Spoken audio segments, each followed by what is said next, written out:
The following program is a SUTV student production.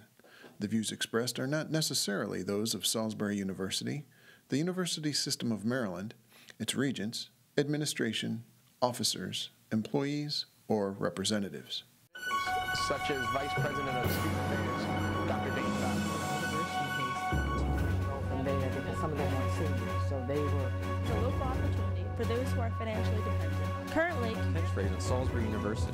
It's a standard operating procedure. It's just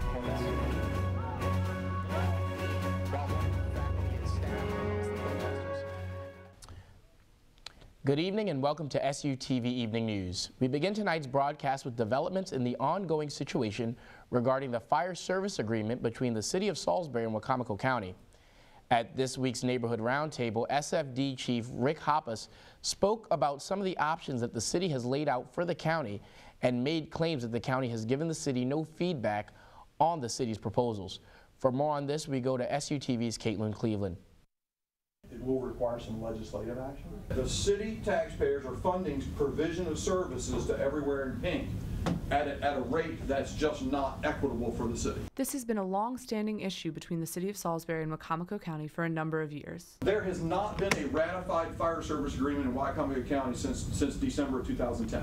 The city taxpayers have continued to fund the project, and we've continued to fund services to the county at a rate of $2.2 million, in our estimation, $2.2 million a year for services that we provide to the county over and above what the county pays for. In last week's press conference, the mayor announced that if no agreement is reached by July 1st of this year, city fire trucks will no longer go outside city limits.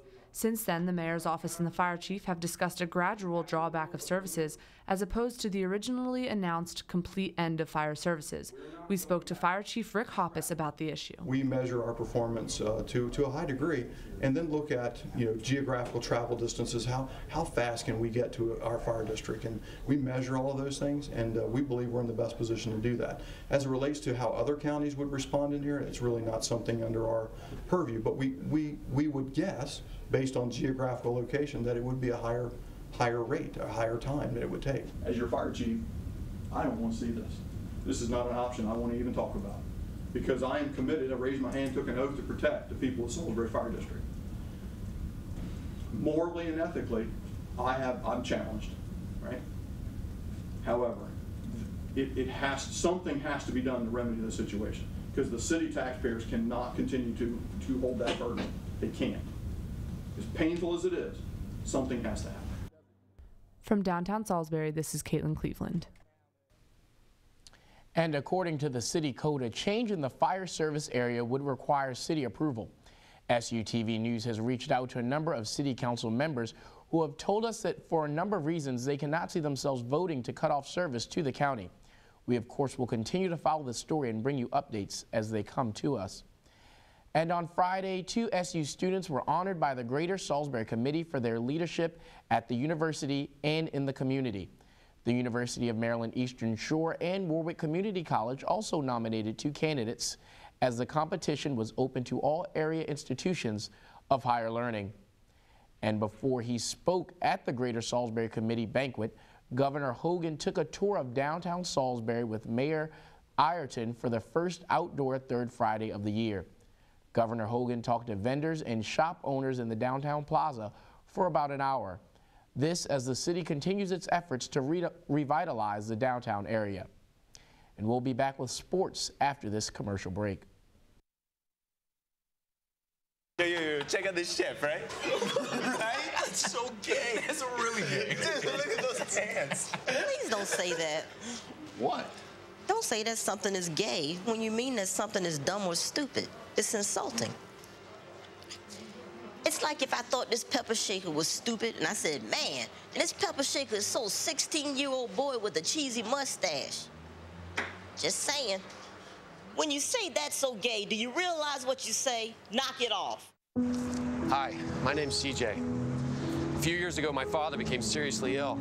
I did what I could do before he passed, but it took its toll. I lost my job, my house. I'm getting back on my feet, but I don't know when there'll be food on the table. How'd I do, CJ? We could be twins. Well, cousins, maybe. Play a role in ending hunger. Visit feedingamerica.org/hunger and find your local food bank. Now, sports correspondent Amanda Newman gives us a look at what's going on with SU sports. The number 4 men's baseball team fell to number 3 Frostburg 6-0 in the CAC Tournament Championship game on Sunday afternoon. And due to today's upcoming storm, the game against Washington College has been changed to tomorrow. Men's lacrosse came home with the Charles B. Cup for yet another year after beating their shore rival Washington College 23-5. Sophomore Carson Kalama led the team with 5 goals, and Nathan Belindo, Sean Fitzgerald, and James Burton had 4 goals apiece. Senior goalie Connor Anderson earned the win with 10 saves. The Seagulls will be hosting the CAC semifinals this Saturday, April 25th. And congratulations to Carson Kalama for being named CAC Offensive Player of the Week for the 2nd time this season. The number 9 women's lacrosse team finished their season with a perfect record in the CAC Conference for the 13th year in a row. After beating Marymount 19-5, the Seagulls outshot the Saints 38-8, and the defense held the team with just 6 shots on goal. They will also be hosting the CAC semifinals, and they will be ranked as the top seed. Women's softball lost in the CAC championship game to Christopher Newport 7-4. Junior Paige Kuzman had a 3-run homer in the game. Their doubleheader against Washington College has been changed to tomorrow at 3:30. Thanks, and now back to you, Eli. Thank you, Amanda, for that exciting CAC playoff update. Today is Earth Day, and since Monday, students and members of the community have been engaging in activities to show how green they are and to help show others what they can do to decrease their own carbon footprint. Sarah Wood has more on Salisbury University's Earth Week. With the end of the spring semester winding down, Salisbury University celebrated Earth Day with the annual SGA Earth Day events. We spoke to several different organizations and members of the campus community about why this is important. I think Salisbury University is doing yeoman's duty. I think they're making some really great efforts. I think we have a long ways to go, but that's certainly true of any university. The fact that you can roast a marshmallow without any electricity or power, just harnessing the power of the sun. Yeah, that's the whole message. Environmental friendliness, sustainability, and it's fun. Anytime we can get out of the car and get out in the world, it's better for our health, better for our environment.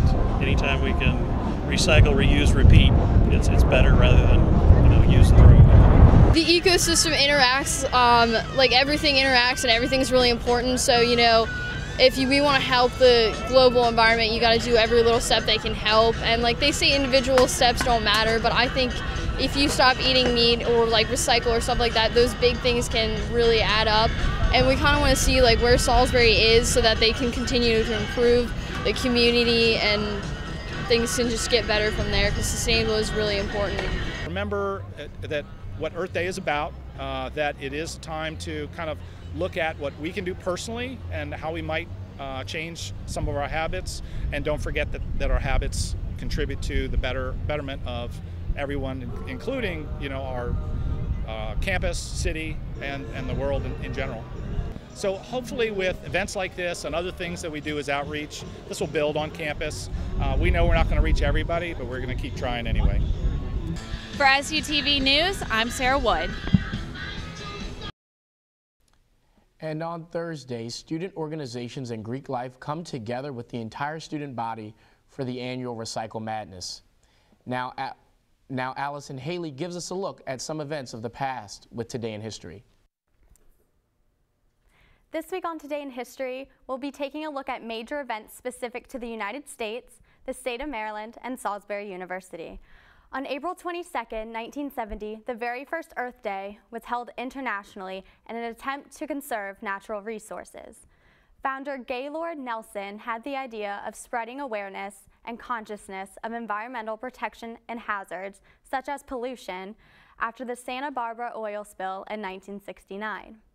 On the very first Earth Day, 20 million Americans participated in protests and demonstrations for the cause of a widespread awareness for a healthy, sustainable environment. Now, Earth Day is celebrated globally in nearly 200 countries. On April 22, 1861, federal troops occupied Annapolis. This was in response to a riot in Baltimore in which the soldiers of the 6th Massachusetts Volunteers were attacked by a pro-Southern mob. In order to avoid further riots, the government sent General Benjamin F. Butler to Annapolis to secure the city. On the same day, Maryland Governor Thomas Hicks decided to call a special session for the General Assembly, discussing the crisis. On April 22, 1926, 16 trees were planted on the Salisbury University campus for Arbor Day. Arbor Day is an international day annually dedicated to planting trees. This day was created by Julius Sterling Morton, who was President Grover Cleveland's Secretary of Agriculture. Morton believed that the planting of the trees would benefit Nebraska's landscape and economy, so he proposed that a special day be dedicated to planting trees and increasing awareness of the importance of trees. Now, all 50 states celebrate Arbor Day, but the dates vary based on their climate. Thanks. Now back to you, Eli. Thank you for that, Allison, and we'll have more for you after this brief break. Hey, my name's Katie and I'm in the 9th grade. I'm an A average student and I'm an athlete working towards a scholarship. And everybody tells me how much potential I have. But I just wish someone would tell me where my next meal is coming from. Katie, how'd I do? Do you have to be so serious?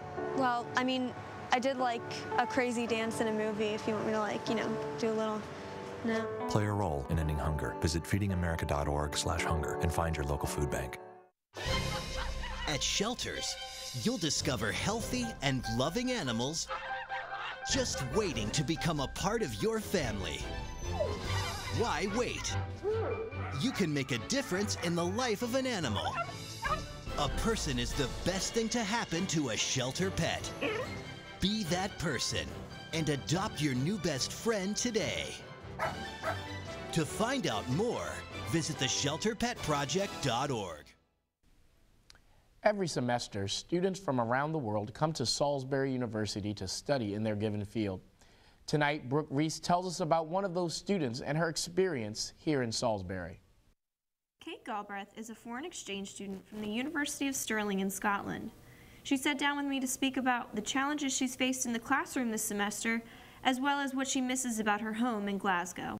You have a lot of like mini assignments, like loads and loads of little things like homework. Like one of my classes, I just need to fill out a booklet like from PowerPoints and stuff. So, and then that cost me like 10% of my grade. So that was very different. And the fact that you have homework, I haven't had homework since high school. Like that was very hard to pick up on. Whereas at home, I had a class like last semester at home where it was a 50% essay and a 50% exam, and that was it for the whole semester.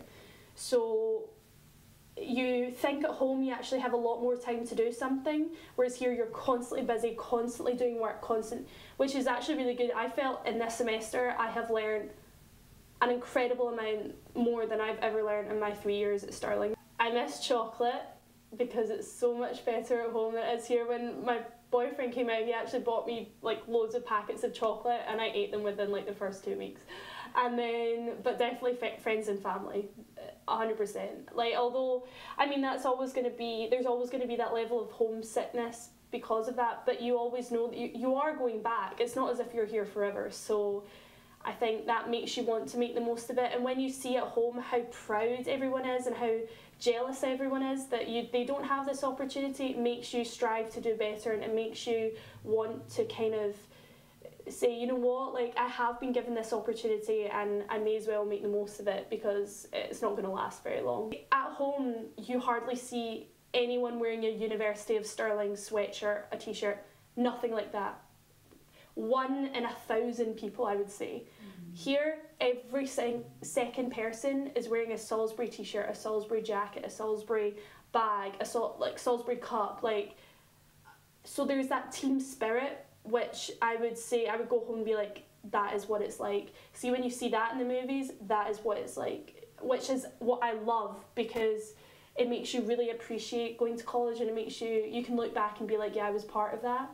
Whereas at home, it's a lot more kind of like, you do it because you have to. it's been amazing to have Charlotte here. I couldn't have imagined it without her. And funnily enough, I didn't know her before coming out here. I think having someone there that knows what homesickness feels like and knows what it's like to miss people and knows what you miss is what they miss. So having her, she's been like a rock for me in a sense. Like when I've been upset, she's been there because she's like, I know, but we'll be home soon. It's kind of like you're in this together kind of thing. This is Brooke Reese for SUTV Evening News. Thank you, Brooke, for bringing us that story. That does it for us this week. We hope to see you here next time. For everyone at SUTV Evening News, good night. Such as Vice President of Student Affairs, Dr. Dane Fox.